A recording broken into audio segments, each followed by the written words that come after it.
yollarda koydun beni. Asta asta ezik durup unuttun sen hem beni. Unuttun sen hem beni. Özemge işenmezdim, zarlandım şu gece. Resmini silap durup sevindim her gece.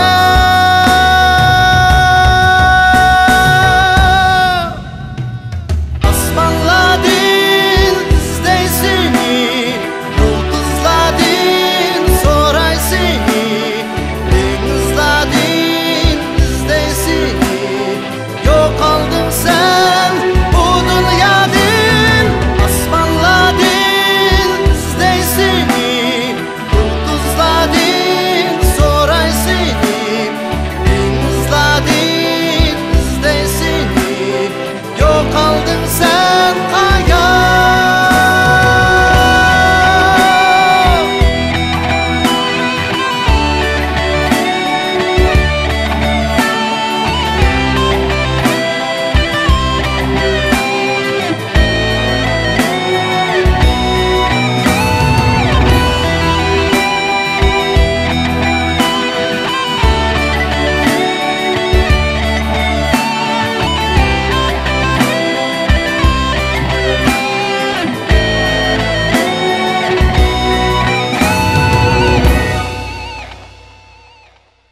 Kol tutuşup vedileşken şu günleri sevindim.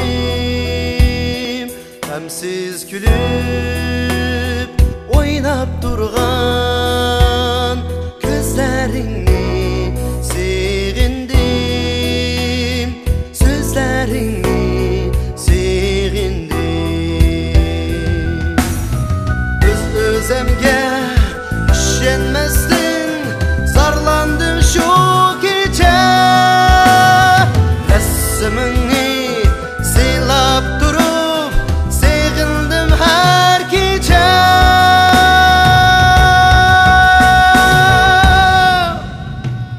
Asmanladın izleysini, yıldızladın soray seni.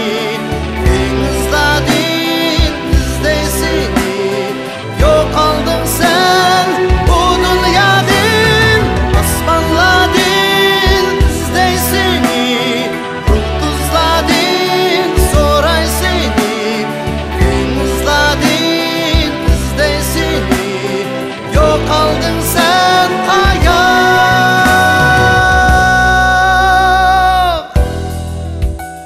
Şundak güzel şiirin bir günler ötken. İkimiz muhabbetimizi şunca yazılışıptık. Gözlerim bana tikilse, dünyada xudu senden başka hiç nima bana kerek emas. Senden başka hiç qanday xo'shalligim yo'q deb bilaman. Afsus, endi tushun. Hiç nimam yo'q, yo'q. Bu tushunmi yoki umumiy biladi. Taqdiring chaq chiqmas kerak. Biroq qalbim sana mangu hamroh. Asmanladın izleysini,